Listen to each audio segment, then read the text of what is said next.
आज फिर से अफगानिस्तान पर तालिबान संगठन का कब्जा हो गया और आपने सोशल मीडिया पर बहुत सारे वीडियोज और फोटो भी देखे जिसमें अफगानिस्तान के आम लोग कैसे भी करके अपने देश अफगानिस्तान को छोड़कर दूसरे देशों में चले जाने की हर मुमकिन कोशिश में लगे हैं, जहां पर भले ही उन्हें शरणार्थी बनकर रहना पड़े।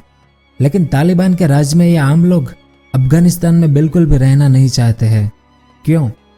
क्योंकि जब 20 साल पहले तालिबान ने अफगानिस्तान पर शासन किया था, तब तालिबान ने अफगानिस्तान की आम जनता पर ऐसे कठोर और अमानवीय नियम थोपे थे जिस बारे में सुनकर आपकी भी रूह कांप उठेगी।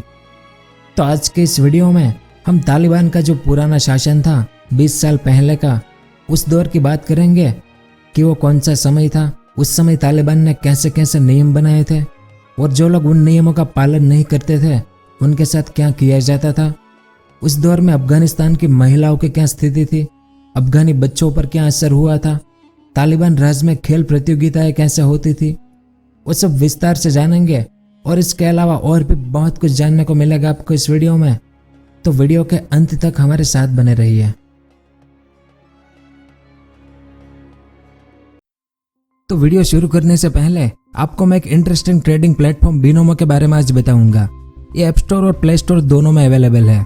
इसमें आप अलग अलग एसेट्स में ट्रेड कर सकते हो, जैसे कि गूगल, एप्पल, बिटकॉइन, गोल्ड और तो और फॉरेन करेंसी जैसे यूएस डॉलर, यूरो वगैरह भी, और आपको 90% प्रॉफिट तक मिल सकता है। इस प्लेटफॉर्म में आपको कोई भी एसेट्स चुनना है और फोरकास्ट करना है कि इसकी वैल्यू बढ़ेगी या घटेगी। देखिए, मैं आपको एक एग्जांपल से बताता हूँ। मैं एक 700 रुपए का ट्रेड अप करता हूँ कि इस एसेट्स की वैल्यू बढ़ेगी और थोड़ा रुकते हैं। यस, मेरा फोरकास्ट सही निकला। अब यह अमाउंट आप अपने बैंक अकाउंट या पेटीएम में सिर्फ 24 घंटों के अंदर विड्रॉ कर सकते हो। इसका मिनिमम डिपॉजिट सिर्फ 350 रुपये है। और हाँ, आप मेरा प्रोमो कोड यूज कर सकते हो जिससे कि आपकी डिपॉजिट डबल हो जाएगी।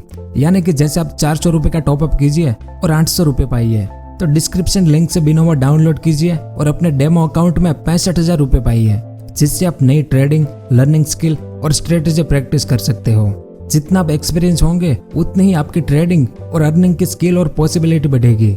लेकिन हाँ, ध्यान से ट्रेड कीजिए क्योंकि कोई भी ट्रेड में आपके कैपिटल को रिस्क होता है। तो आज ही बिनोमो डाउनलोड कीजिए, link in the description. I am a Binomist, are you? जैसा अभी कुछ दिनों पहले हुआ, वैसे ही 25 सितंबर 1996 में तालिबान ने अफगानिस्तान की राजधानी काबुल पर कब्जा कर लिया, जिसके साथ अफगानिस्तान में तालिबान का राज शुरू हुआ।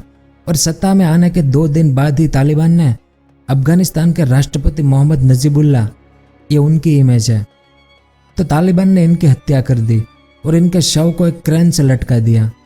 और इस घटना ने हमारे भारत समेत पूरी दुनिया को हिला कर रख दिया, क्योंकि मोहम्मद नजीबुल्लाह भारत के बहुत करीबी नेता थे। इस कारण भारत सरकार ने काबुल में भारत का जो दूतावास था वो तुरंत ही बंद करवा दिया। और कब तक? जब तक अफगानिस्तान पर तालिबान का राज था तब तक भारत ने अपना एक भी राजदूत यहाँ नहीं भेजा था। तो 1996 में तालिबान राज शुरू हुआ और अफगानिस्तान में महिलाओं के प्रति तालिबान के रुख की पहली झलक 1 महीने बाद यानी नवंबर 1996 में दिखना शुरू हो गया। तालिबान ने एक सरकारी आदेश जारी किया कि अब से अफगानिस्तान की औरतें ऊंची एड़ी के चप्पलें और जूते नहीं पहन सकती। इस पर प्रतिबंध लगा दिया। और इतना ही नहीं, उनके जूते से निकलने वाले आवाज पर भी उन्हें सजा देने का प्रावधान रखा गया। उनके मेकअप करने और फैशन वाले कपड़े पहनने पर भी रोक लगा दी गई। महिलाओं को इस आदेश में कहा गया कि अफगानिस्तान की महिलाएं अपने घर से बाहर नहीं निकलेगी। अगर तुम्हारा घर से निकलना बहुत ही जरूरी हो जाए तो तुम्हें इस्लामी शरिया कानून के अनुसार अपने आप को पूरी तरह ढककर निकलना होगा। और अगर महिला बीमार होती है तो उन महिला मरीज को सिर्फ महिला डॉक्टर के पास ही जाना होगा, पुरुष डॉक्टर के पास वो नहीं जा सकती। और कोई भी ड्राइवर उन महिलाओं को अपनी कार में नहीं बिठाएगा जिन्होंने बुर्का नहीं पहना होगा। अगर वो ऐसा करता है तो ड्राइवर के साथ साथ उस महिला के पति को भी सजा दी जाएगी। और अगर उन्होंने बुर्का ठीक से नहीं पहना होगा तो भी उन्हें सजा दी जाएगी। महिलाओं को मेडिकल क्षेत्र को छोड़कर पश्चिमी मानवीय सहायता एजेंसियों के लिए काम करने के लिए भी प्रतिबंधित कर दिया गया। यानी दूसरे देशों के संगठन में अफगानिस्तान की कोई भी महिला जॉब नहीं कर सकती, सिर्फ मेडिकल क्षेत्र को छोड़कर। और मेडिकल क्षेत्र में काम करने वाली महिलाओं के ड्राइवर के बगल वाली सीट पर बैठने पर भी पाबंदी लगा दी गई। इस आदेश में कहा गया कि किसी अफगान महिला को उस कार में सफर करने का अधिकार नहीं है जिस कार में विदेशी लोग बैठे हो।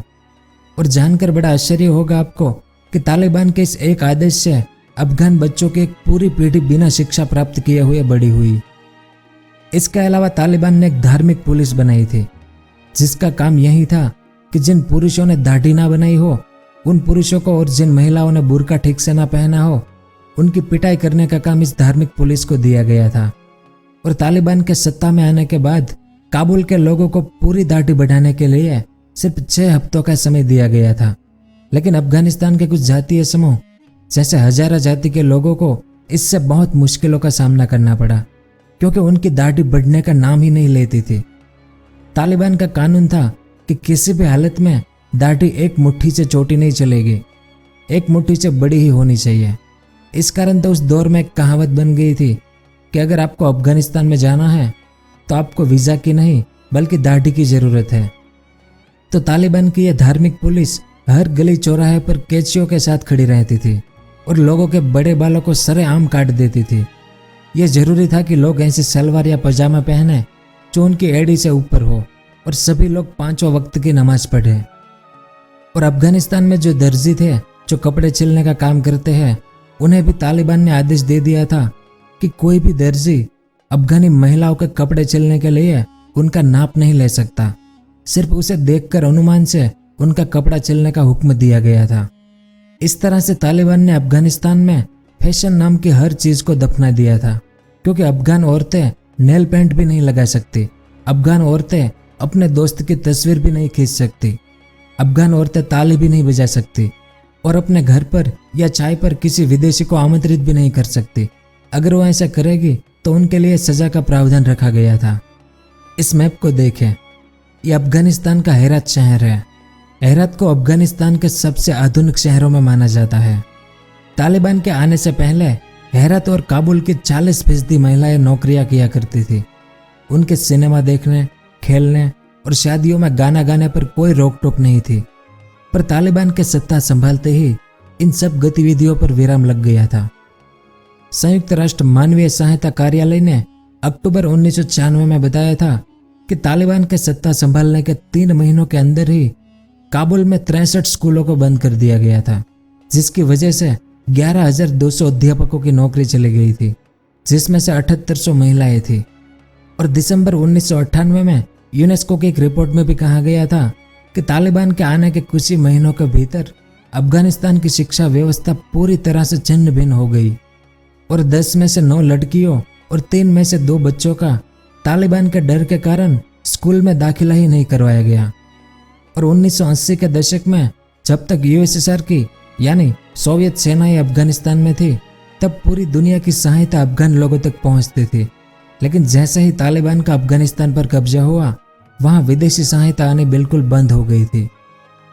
इसके अलावा खेल जगत की बात करें तो शुरुआत में तालिबान ने सभी खेलों पर प्रतिबंध लगा दिया था, लेकिन बाद में इसकी अनुमति तो दी गई पर बहुत सारे नियमों के साथ। जैसे खेल देखने आए दर्शकों को खिलाड़ियों का मनोबल बढ़ाने के लिए बार बार अल्लाहू अकबर चिल्लाना पड़ता था, लेकिन अब तालियां नहीं बजा सकते। और अगर खेल के दौरान नमाज का समय हो गया तो खेल को बीच में ही रोक दिया जाए और खिलाड़ी और दर्शकों दोनों साथ में मिलकर नमाज पढ़े। इसके अलावा अफगानिस्तान में लोकप्रिय पतंगबाजी और महिलाओं के खेलों में भाग लेने पर पूरी पाबंदी लगा दी गई और अफगानिस्तान का आम आदमी या औरत तालिबान से सवाल नहीं उठा सकता, क्योंकि तालिबान के इन आदेशों पर सवाल उठाना मतलब इस्लाम के प्रति सवाल उठाने के बराबर बन गया था। और तालिबान की सबसे बड़ी कट्टरता मार्च 2001 में देखने को मिली, जब तालिबान ने बामियान में बुद्धों की 2 विशालकाय मूर्तियों को नष्ट कर दिया था। इस इमेज को देखें। जब सदियों पहले बौद्ध धर्म यहाँ पर फल फूल रहा था, उस दौर में यह मूर्तियां बनाई गई थी जो दुनिया की सबसे बड़ी मूर्तियां थी। इस कारण तो तालिबान के टैंक और तोप के गोले दुनिया की इन सबसे ऊंची बुद्ध की मूर्तियों को नहीं मिटा पाए थे। फिर तालिबान ने कई ट्रकों में डायनामाइट भर भर कर लाया, जिस डायनामाइट को इन मूर्तियों में ड्रिल करके उड़ा दिया गया था। इन मूर्तियों को नष्ट करने में तालिबान को 1 महीने का समय लगा था, क्योंकि तालिबान के नेता मुल्ला उमर ने 26 फरवरी 2001 को अफगानिस्तान में सभी गैर इस्लामी मूर्तियों को गिराने का आदेश दिया था। इसी कारण तो काबुल के राष्ट्रीय संग्रहालय में रखी गई सभी मूर्तियों का भी यही हश्र हुआ था। उस समय जिन देशों में बौद्ध धर्म का पालन होता था, उन देशों ने जैसे Sri Lanka, China, Japan, Laos, Myanmar, Bhutan और थाईलैंड जैसे कई देशों ने तालिबान के इस कदम का विरोध भी किया था। यहाँ तक कि तालिबान के समर्थक पाकिस्तान, सऊदी अरब और संयुक्त अरब अमीरात ने भी इसका विरोध किया था, लेकिन तालिबान ने किसी की भी नहीं सुनी। जापान ने तो इन मूर्तियों को खरीदने तक की पेशकश की, जिससे मिलने वाले धन को भूख से मर रहे अफगान बच्चों को खिलाने के लिए इस्तेमाल किया जा सके, लेकिन तालिबान ने इस पेशकश को भी अस्वीकार कर दिया। अब तालिबान ने यह कदम क्यों उठाया था? क्योंकि उस समय अफगानिस्तान में भूखमरी थी, यहाँ के लोगों को अनाज की जरूरत थी। तब यूरोपीय प्रतिनिधिमंडल ने बुद्ध की इन मूर्तियों के जीर्णोद्धार के लिए धन देने की पेशकश की, लेकिन अफगानी बच्चों को अनाज देने से साफ इनकार कर दिया। तो तालिबान का कहना था कि अगर आपके बच्चे आपकी आंखों के सामने मर रहे हो, तब आपको कला के एक टुकड़े के बारे में चिंता नहीं हो सकती। ऐसा कहते हुए तालिबान ने इसका सारा इल्जाम यूरोपीय प्रतिनिधिमंडल पर थोप दिया था। फिर मई 2001 में तालिबान ने एक और विवादास्पद आदेश जारी किया कि अफगानिस्तान में रहने वाले हिंदुओं और सिखों के सलवार कमीज और सफेद पगड़ी पहनने पर प्रतिबंध लगा दिया। इनकी पहचान के लिए हिंदुओं को काली टोपी और माथे पर लाल तिलक लगाने के लिए कहा गया। हिंदू महिलाओं को आदेश दिया गया कि वह पीले कपड़े से अपने आप को पूरी तरह से ढके और सार्वजनिक स्थानों पर गले में लोहे का नेकलेस पहने। हिंदुओं से भी यह कहा गया कि वो अपने घर पर पीले रंग का झंडा लगाए ताकि इनके घरों को दूर से पहचाना जा सके। तालिबान के आने से पहले अफगान लोगों में सिनेमा और टीवी देखने और संगीत सुनने का बहुत चलन था, लेकिन तालिबान ने इन सब पर प्रतिबंध लगा दिया। अफगानिस्तान में सदियों से शादी ब्याह के मौके पर गाने की परंपरा रही है, जिससे हजारों लोग अपनी आजीविका चलाते थे। संगीत पर प्रतिबंध लगने के बाद इनमें से अधिकतर लोग पाकिस्तान भाग गए थे। इसके अलावा किसी को भी अपने घरों में तस्वीरें, फोटो और पेंटिंग लगाने की मनाही थी। अफगानिस्तान के एक मशहूर पेंटर मोहम्मद मशाल हेरात शहर के 500 साल के इतिहास की एक विशाल पेंटिंग बना रहे थे, और जब तालिबान को इस बात का पता चला तो तालिबान के लोगों ने उनकी आंखों के सामने ही उनकी पेंटिंग पर सफ़ेद रंग लगा दिया था। उस दौर में अफगान लोगों को यह उम्मीद थी कि दुनिया भर के इस्लामिक देश तालिबान के इन फैसलों के प्रति आवाज़ उठाएंगे, लेकिन पाकिस्तान, सऊदी अरब और खाड़ी के किसी भी देश ने अफगानिस्तान में महिलाओं की शिक्षा या मानव अधिकारों की ज़रूरत के समर्थन में एक भी वक्तव्य जारी नहीं किया, और ना ही इन्होंने तालिबान की शरिया की व्याख्या पर कोई सवाल खड़े किए थे। और आखिर में साल 2001 में जब अमेरिका लादेन से बदला लेने आया, तब तालिबान को सत्ता से हाथ धोना पड़ा और अफगान लोग तालिबान के जंजीरों से आज़ाद हुए थे।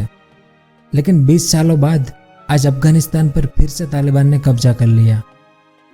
तो ये वो दौर था जब तालिबान ने पहली बार शासन किया था अफगानिस्तान पर, और उस दौर में कुछ ऐसा हुआ था।